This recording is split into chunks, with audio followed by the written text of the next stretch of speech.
All right, and welcome back to WVCR 88.3 Saints. I'm Justin Kennedy as always, and with me tonight we have a very special guest. If you are a member of his networking group or a big fan of learning networking techniques, you might be a fan of his. We have Dr. Ivan Misner. So, Dr. Misner, thank you for being with us. Hey, thanks, Justin. And please call me Ivan. Ivan, okay. So, Ivan, why don't you start us off by telling us just a little bit about yourself? I started a networking organization 41 years ago called BNI, Business Network International. And we now have over 11,700 groups in about 75 countries around the world. Last year, we generated 17, we passed 17 million referrals to our members worldwide and generated about 26 billion with a B, 26 billion US dollars. And thank you for closed business. That's the amount of business our members generated for each other, which blows my mind because, if you take a look at United Nations estimates of GDP, gross domestic product, there are actually Yeah, 100 countries in the world with a lower GDP than what BNI generated in business for our members last year. that's amazing. It is It's amazing. It blows my mind. Yeah, I mean, it blows my mind. I guarantee you it blow a lot of people's minds who are listening to this because it's funny because you think about some of these businesses, whether it be like Apple or even like a bank that I work at, like Trustco, where you just think about the size of the company, but then you think about there are countries that don't make as much money as that one company does, and that's within the United Well, but States. but but let me point out that's not how much money we made. That's how Yeah, much money our members made in our organization. So we're one of the yeah, few companies in the world that doesn't really track the. I mean, we certainly know how much money we make, but our yeah, focus is not how much money we make. Our focus is on how much money our members make, and that's the number. That's the 26 billion. That's how much. And by the way, that's a number that they reported in our online platform. yeah, yeah. It's still amazing. So I mean, for somebody obviously you are the founder of BNI, I am. and everybody who is in sales has interacted with BNI or another kind of networking group. So where did this idea stem from for you? What made you kind of go with your model that you use in BNI to kind of say like, Yeah. hey, this might be a better option than some of the other things that are going on currently? Well, I was a member of many different networking organizations. I was looking for referrals for my business. I was a business consultant, and I got all of my business through speaking engagements and referrals. And so I was looking for a networking organization that fit my style more. I mean, I went to a lot of groups that were very mercenary. It was, everybody was trying to sell to each other, and I would leave those groups feeling like I'd been slimed and I needed to get a shower. And then I went to these other groups that were happy hour and hors d'oeuvres, and it was all social. And I didn't like either of those two extremes. What I wanted was something that was focused on business but wasn't, you know, just transactional. And I wanted something Yeah. that was relational but not totally social. And so I created BNI, which kind of merged the two with our core philosophy of givers gain, this idea that if you give business to people, if you help other people, they'll help you as well. And that was really the secret sauce to the program, and it just took off. I mean, I'd like to tell you I wanted an international organization, but I just wanted one network to so I Yeah. could get referrals and I could help my friends, and it just blew up and became much larger. Yeah, because I also like you point out the giver's mentality there because Yeah. a lot of people in business think that you have to be very cutthroat and Yep. very cold-hearted. And I mean, I think it's Adam Grant at I want to say Wharton who's pointed out that like givers tend to rise farther, but they just take longer. Whereas like takers can rise faster, but they always reach kind of this point where nobody will give to them anymore. Right. So what's the importance of the givers aspect for BNI? Because I know you said it's like one of the big things that you kind of revolve it around. Well, it's really all about building relationships. You got to build trust with the people that you're working with, and as you build trust, you give them business, you give them referrals. you help them and support them. And when you do that, then they're much more likely to do the same for you. So it's all about relationships. One of the things that I've talked about in many of my books is what's called the time confidence curve. That no matter what business you're in, it's going to take a certain amount of time before people have confidence in your ability to provide a quality product or service. And so, and it varies by profession. You know, like a florist can hit the time confidence curve quickly. A printer is a little longer. A real estate agent's longer. But a financial planner who's investing in your retirement money is at the end of the scale. So, you know, depending on what business you're in, you got to give it enough time to build the relationship with the person that they know, like, and trust you enough to refer business to you. And that's why, as a matter of fact, the latest title, the latest book I wrote is called Networking's a Marathon, Not a Sprint. And that is so Yeah. true. It's a marathon. It's not a get rich quick scheme. It's a way to build a long-term successful business, but it takes time to make that happen. Yeah, because you always hear one thing I've always heard. So I've done the financial planning thing, didn't really work out. I've done right now I'm in banking with mortgages and checking accounts and everything. And one thing that you always hear is that when starting a business, the first 3, 4, 5 years, you have to be very salesy, so to speak. And that kind of just is like, oh, you're always trying to sell, trying to do this, always trying to network. And then after 5 years, you don't have to be as salesy because you have that network built up. And that's what you always hear from some people who are starting businesses. And I can see you kind of like it's kind of stewing in your mind right now, your response. So what's kind of like your response to something like that mentality that I've come across with certain people in building business? Well, you're right. In the financial services industry, 5 years is the marker where when you hit 5 years, you're likely to be able to continue to be successful. Prior to Yeah, that, it's a crapshoot. So that yeah, 5 year mark is an important mark. I would somewhat agree with what you're saying, but not completely. I think that in the beginning, you do have to do some direct selling. You got to go out and hit knock on doors and try to sell directly. But I believe at the same time, simultaneously, you should be building your network, because if your network is a mile wide and only an inch deep, it'll never be successful. Your network needs to be both wide and in places deep. So you need to do both things simultaneously in the beginning, because you do need to make some sales right now in yeah. order to stay in business. But you also want to be building a long-term successful business. And to do that, networking is more about farming than it is about hunting. It's about cultivating relationships with people. And that's the part that takes time. Yeah, and I mean, because you bring up the financial planning thing, and I was in financial planning for a little bit. It didn't work out. I was the crap in the crapshoot, I guess. But so I remember I was talking with this financial planner who's made it through, and he told me, he goes like, "You want to know what's one of the best parts of my job?" I was like, "What's that?" And he goes, "Just like, I never have to fire somebody because they either quit or they're successful. So Yeah. I never really have to fire somebody because people either go Yeah. broke or they get rich. It's two ends of the spectrum. There's There's no some in truth to between." that. I mean, I know the Yeah. financial planning industry reasonably well. Many years ago, I dated a woman who had just started in the financial services business, and we were together for a number of years, and so I saw it firsthand. It took a while to build that business for her. Yeah. I mean, it's sometimes it can be timing too. I mean, just when if you get involved in the business in the right time. My uncle started his payroll business for at-home workers like nannies and stuff right around the same time as Nannygate during Bill Clinton's administration with his two attorney Yeah, generals who kept on having issues with nannies. yeah, And then so basically as he puts it, he goes like, I got very lucky with timing yeah, because right during that time, everybody started going like, oh my God, these two attorney generals candidates can no longer be candidates yeah. has problems with nannies and other things. So I gotta get this fixed now. So told me that was one of the things that Well, you want to helped jump on them. those opportunities when they arise. That's for sure. Yeah. Yeah. And so sometimes it's timing based, but a lot of it is like also too, you can get momentum for a certain amount of time, but it's how do you keep that momentum going?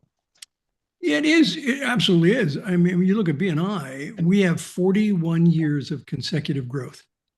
41. year Yeah. on year on year on year for 41 years. There are very few companies in the world that can say they've had 41 years of consecutive growth. We've grown during recessions, we've grown during great economies, we grew during COVID. So, I mean, that's really, really rare. And the way you do that is you look for the opportunities that exist. Don't look at the problems, look for solutions. And if you're looking for solutions, you have a really good chance of being successful. Yeah, and then it also takes in a different mindset, I guess, and how do you keep that going? Because one thing to know about me is I love studying coaches. It's one of the things I'm kind of known for.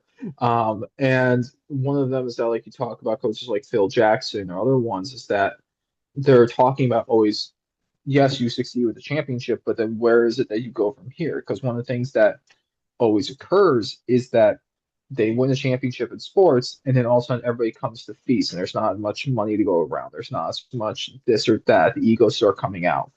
And so it becomes much harder to win the second one than the first one in some cases because then you don't have as much at hand as you did for the first one. And everybody has a different mindset than they did Yeah. going to the first one. Everybody's not as hungry as they were beforehand. Well, we certainly, I mean, there's certainly some truth to that in business. You know, we see franchises that get to a certain level of success and they get fat and happy and they're not as hungry as they used to be. And that's when it's time to coach them up or coach them out. Tough Yeah. love, baby. Coach them up or coach them out. What would be your method of coaching them up or coaching them out in that type of scenario? You sit down with people and you say, how can we help you grow again? What can we do to help you achieve the level of success that you had in the past, to have the kind of growth that you have in the past? And you listen to their answer, and their answer will almost always be one of two themes. Almost always. Okay, this is gold. It'll almost always be one of two themes. It'll be a can't do or a won't do. Well, we know it's probably not a can't do because they did it before. So Yeah. it's probably not a can't do. It's probably a won't do, which is I don't know. I'm not as engaged as I was in the past, or it's been a full moon on a Tuesday and it's raining, and it's just one BS answer after another. And when they have the won't do answer, that's when it's time for you to say, well, you had a great run, you did a good job. It's okay for you to step down. It's okay for you to turn your franchise over to someone else, to sell your franchise to someone else. And if they're not willing to do that, that's when it's time for you to say, okay, well, if you're not willing to do it, we're going to take it back. So the choice is yours. Tough love. Yeah. And it's funny you bring that up because like everyone would kind of just be like, oh, well, I've been successful in this. That means I can just continue to ride the wave and it will just continue to always just be successful. It won't ever change because I've done it before and it will just stay that way. But Well, as you look, point out, when you're coasting for very long, yeah, it's probably because you're going downhill. yeah. I mean, Yeah. success can be a hell So of a stop drug. coasting. You know, Yeah. when you're coasting for long, you're going downhill. So it's something that you have to continually be working on. And if you're not willing to do that, then it's time to turn it over to somebody else. Cash out, man. Cash out. Go retire. Yeah, it's funny because then you also hear some people who say they never will retire. They refuse to retire. Well, and you don't have to. Look at me. I mean, I've been doing this for 41 years. I'm still involved with the company. I don't have a plan to retire. I mean, at some point they might put me out to pasture. We'll see. But I don't run the day-to-day business anymore. I don't run the day-to-day operations, but I'm still very active in the company, as is you can see with this interview. But the day that I say this isn't important and I'm just going to coast is the beginning of the end. And so people have to continually stay engaged, stay engaged. That engagement may change over time. For Yeah. 30 years, I was King Arthur, leading the charge, building the company. For the last 10 years, I've been Colonel Sanders. I'm the spokesperson for the organization, and I love the role that I'm in. And I changed my role but I'm still adding value to build the business. So you can change how you show up and still add value. Where it goes wrong is if you change how you show up and you're no longer adding value. That's when it's time to sell or to quit or to retire. Yeah, because I mean, one of the things that also comes out of that discussion too is the conversation of wants versus needs, and then as you bring up engagement, it's like, do you have needs that meet what the business needs are, or it's just wants that the business has wants? I was getting into a conversation with my uncle. We were talking about sales and different things where it's like certain things are easier to sell than others because they're needs for people versus wants. I mean, like for financial planning, some people would love it, but they don't need it. But then like for selling mortgages or a bank account, like everybody needs them. People are going to be looking for a home or are going to be looking for a bank account or to put their money, but they might not have the money to put towards like investments or something like that. So how would you kind of view the difference between like wants and needs when it comes to sales and when it comes to like business? Well, I think the secret is to talk about afters. What will Yeah. your world look like after you do what you're going to do with me or what you could possibly do with me?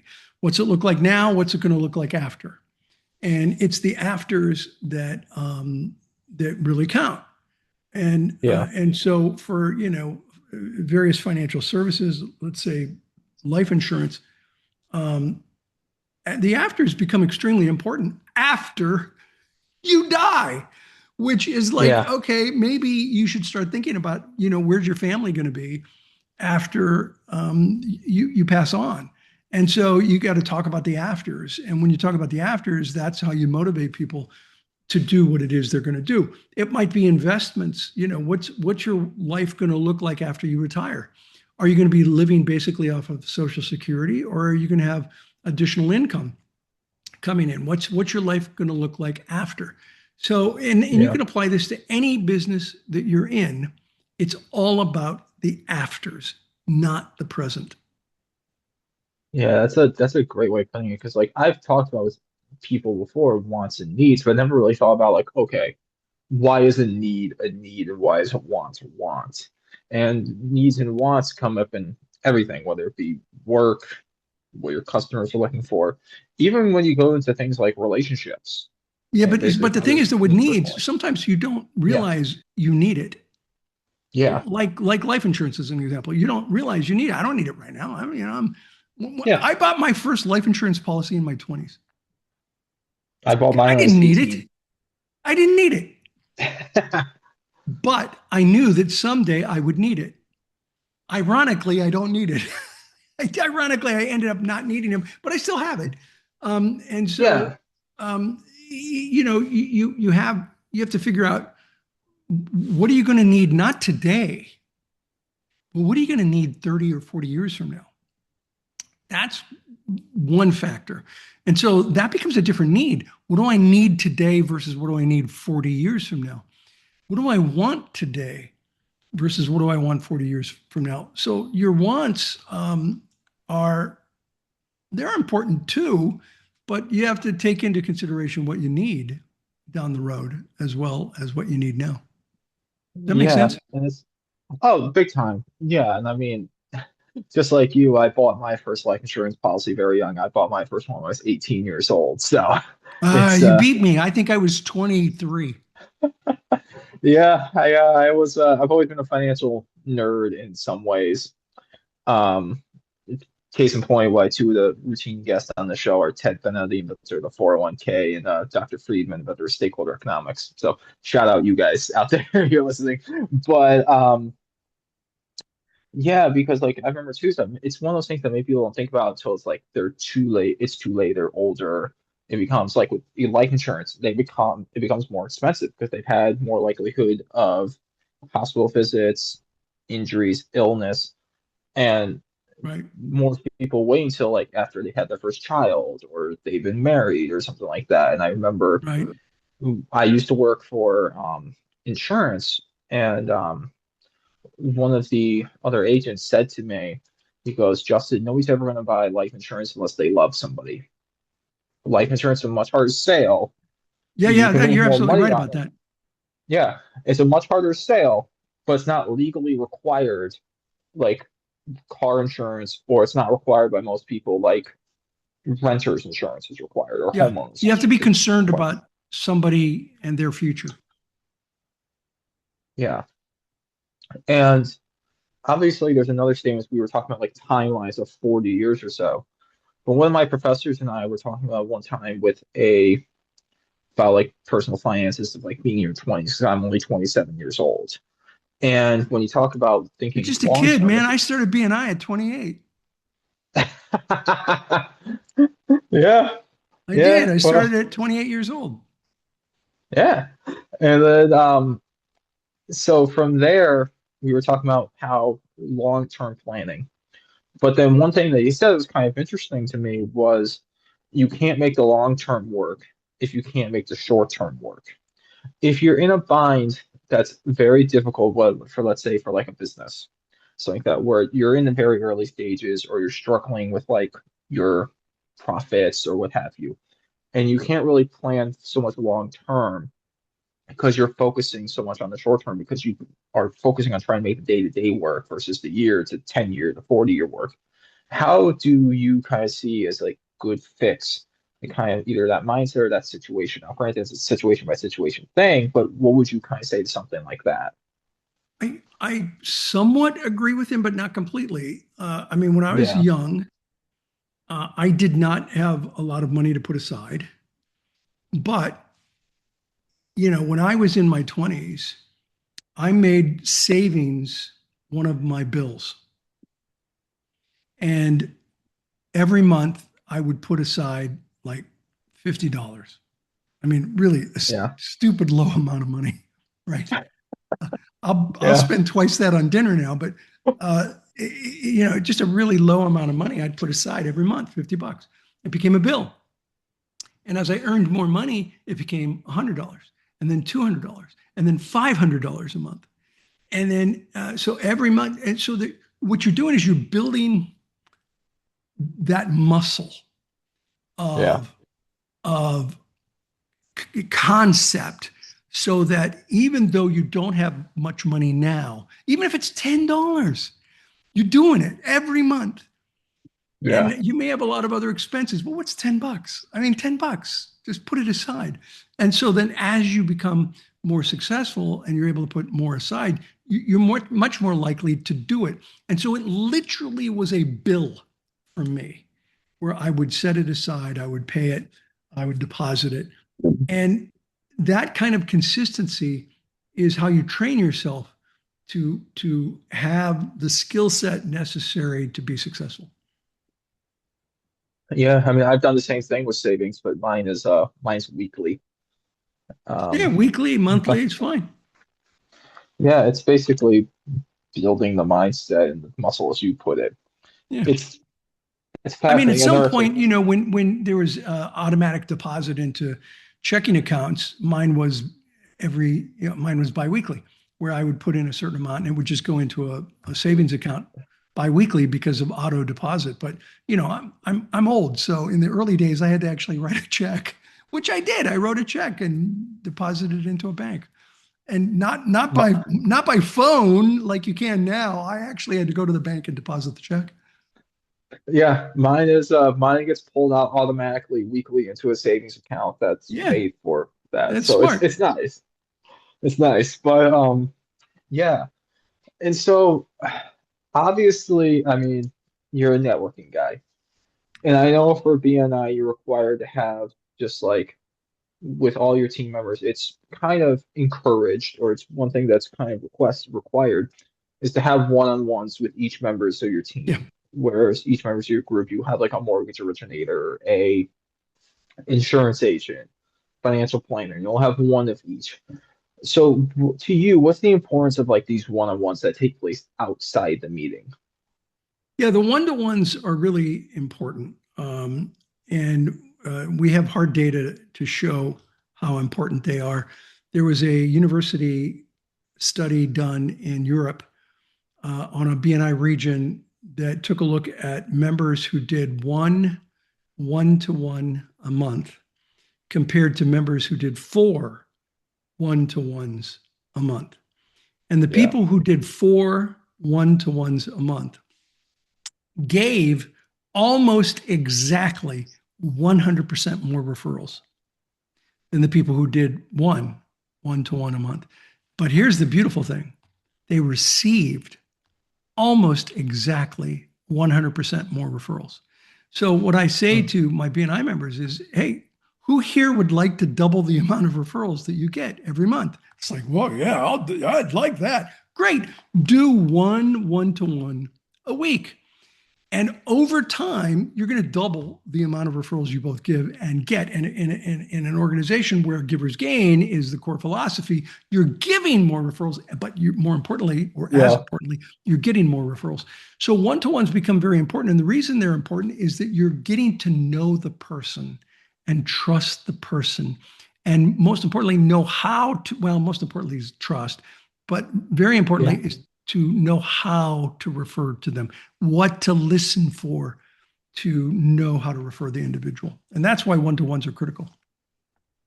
Yeah. And then another question I have for you about the structure of BNI is because every BNI group, as I point out, has like a mortgage originator, a some will have a lawyer, some will have a CPA, an insurance person, and financial planner. But only one person is allowed to fill each seat.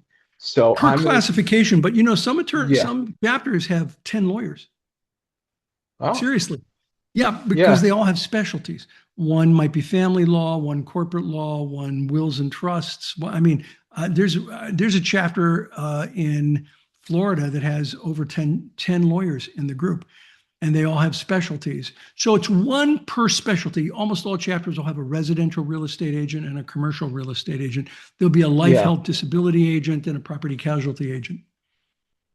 yeah. Because what I was getting to with that is what you see is kind of the importance of having somebody fill one specialty, where they Yeah. can be a branch manager, for instance, for a bank, but they can't be both deposits and loans, for instance. Well, you could do bank loans, but you might not be able to represent the mortgage field, which would be different. Yeah, Um, I mean, listen, the key is to have enough people in there that you're generating a lot of business. And what we have seen is that chapters of 50 members or more generate 3 times the amount of referrals of chapters of 25 members. So when you double your size from 25 to 50, you triple the amount of referrals yeah. generated. So it's better to have slightly narrow classifications so that you generate more business. That's the bottom line is you want to generate more business. Yeah, and obviously, the more faces you can put yourself in front of, the more people you have the opportunity to do business with. Yes, and we limited it per classification because we didn't want direct competitors in the room. I Yeah, mean, when I started BNI, it was just one group, and I just didn't want my competition in the room.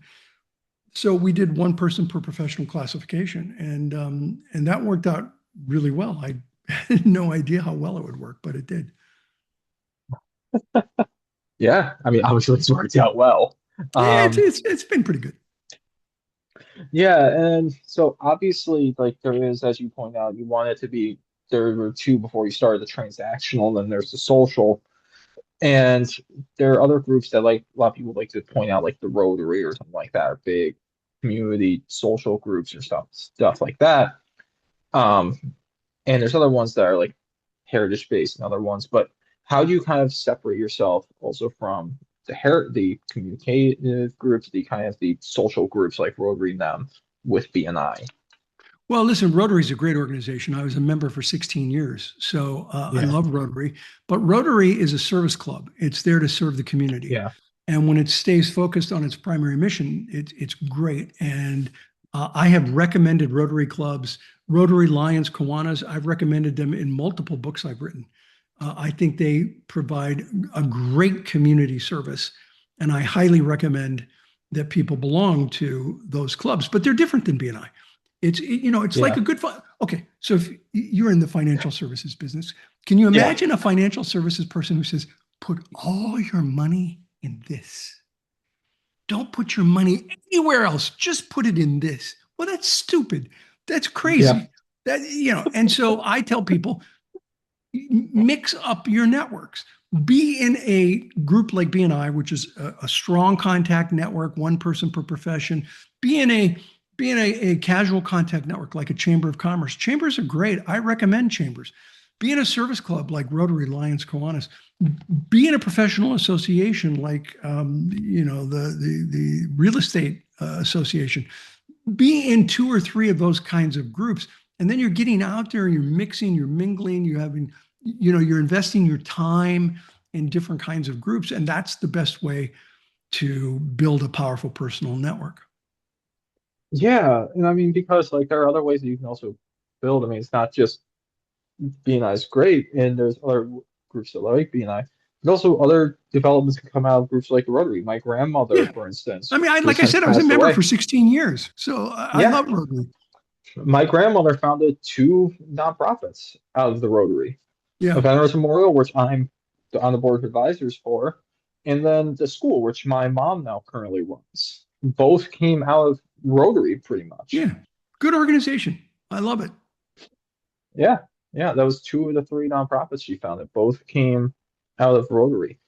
And I mean, if that's not the only thing that amazes people about her. The other thing was that she had 13 kids and still founded three nonprofits and two businesses. Amazing. I'm a Paul Harris fellow. I've contributed to the foundation of Rotary. Oh, nice. Yeah, I'm in the process of getting involved in it currently. So I mean, but it's a lot of fun every single But time for I those of present. you who don't know who Paul Harris is, he's the founder of Rotary Club. Will we see will we see kind of a fellowship like that named after you soon? Well, there actually there is, yeah. The Oh, Misner Fellow is part of the BNI Foundation. So people who are in BNI can become a Misner Fellow by contributing to the nonprofit 501c3 charity of BNI. oh, that's cool.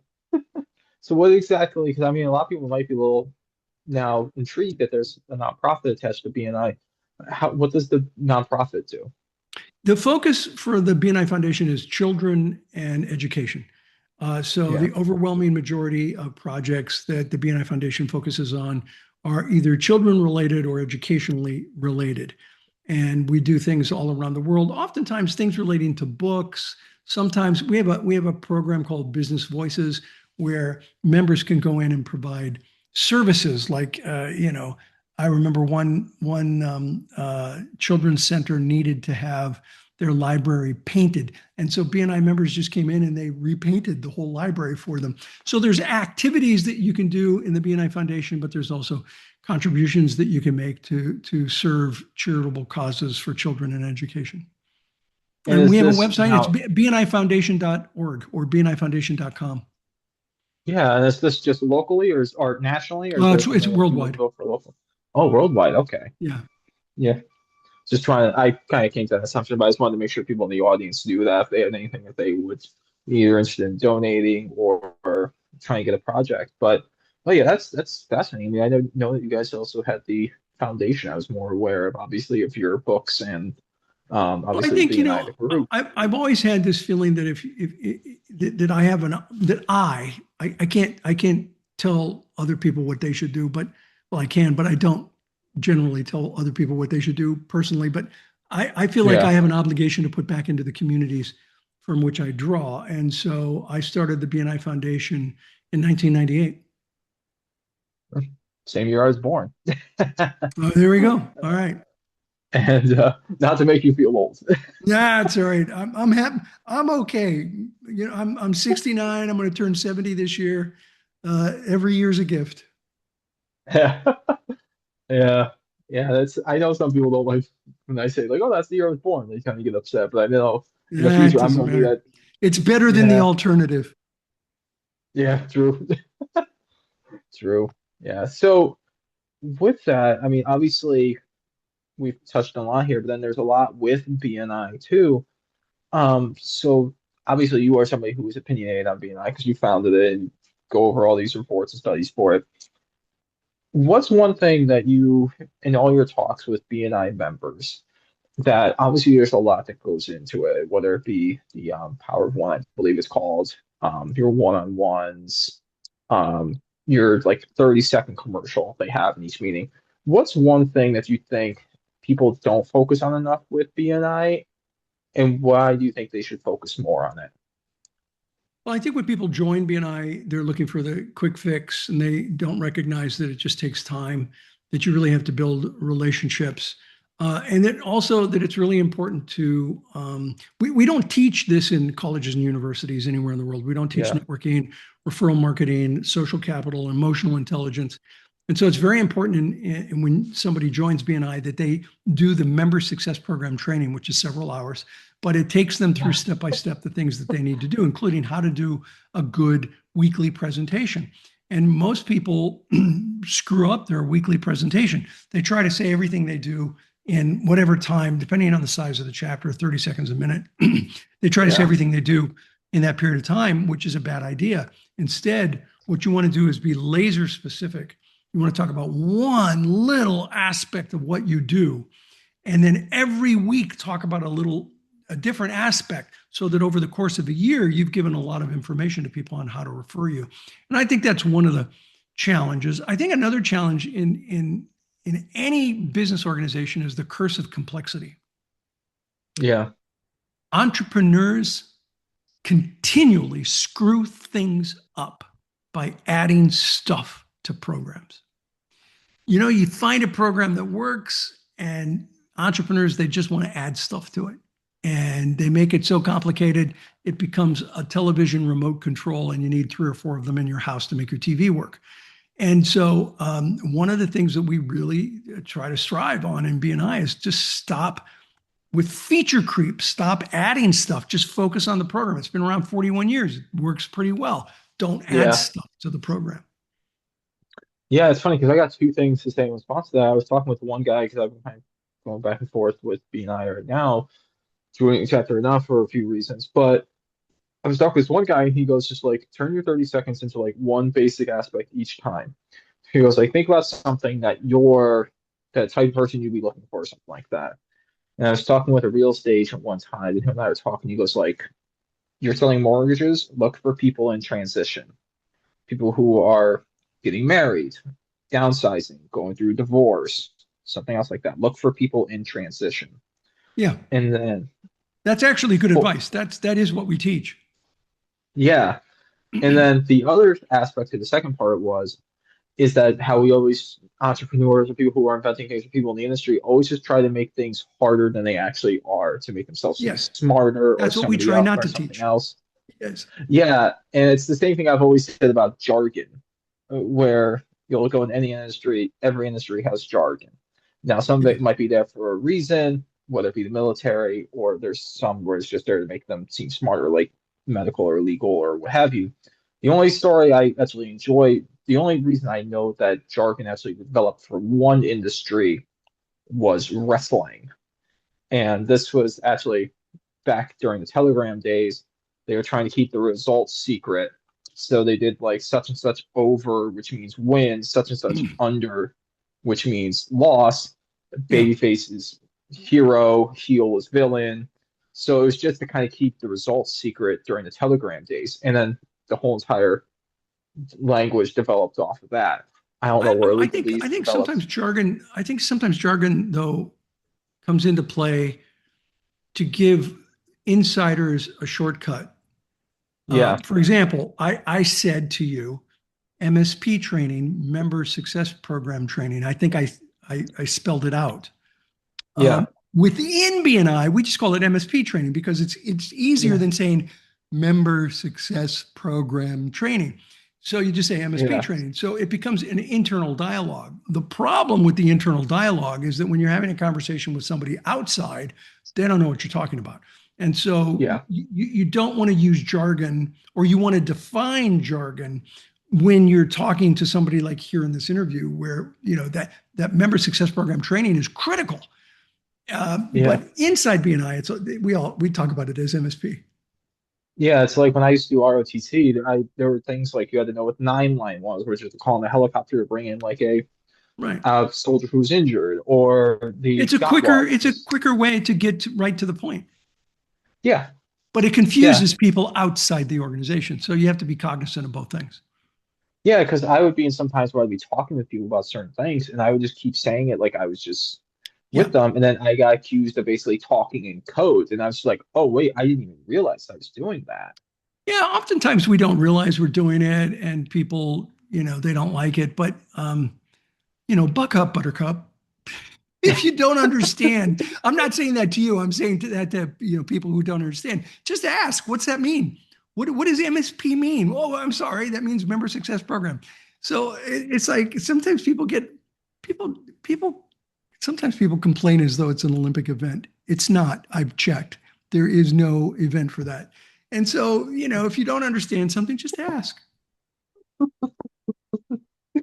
True. So we got about 5, 10 minutes left here, and so obviously we've talked about a lot, and um, but obviously we haven't been able to talk about everything because obviously networking, business, um, everything else we talked about here is a lot to discuss. So one thing I like to do with people when I interview them is ask them to ask themselves the questions like, what else do they want to cover? And what else have they not gotten a chance to say? And this is now your time because I know every guest I have kind of has this inkling. It's like, oh, I want to get this one thing out. Yeah. So is there anything that you kind of want to get out that you haven't gotten a chance to say yet? Well, how many do you want? One, two? As many as you can fit in, I guess, five, I'll ten give you minutes. I'll give you two. One's quick, Okay. one's a little longer.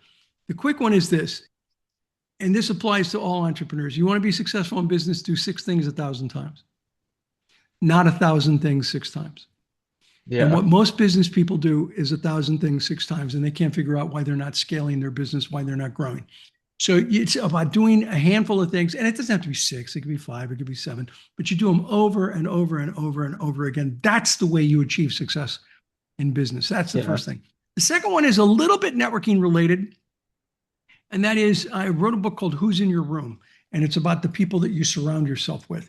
And it is so critical, and I'd highly recommend the book, Who's in Your Room. Imagine, Justin, that you lived your life in one room, and that one room had only one door, and that one door was an enter only door, so that when people come into your room or into your life, they're there forever. You can never Yeah. get them out. Now, you may say, well, that's a metaphor, it's not real, but the truth is that when people come into your life, they have an impact on you that remains for your entire life, especially people that have had a negative impact that stays in your head forever.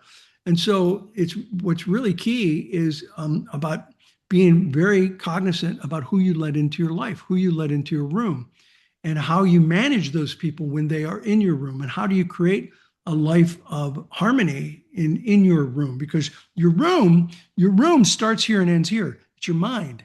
It's the people you let into your head. And so and it's the funny thing is that this book is not about networking, but in a way it's all about networking, because networking is about the Yeah. people that you surround yourself with.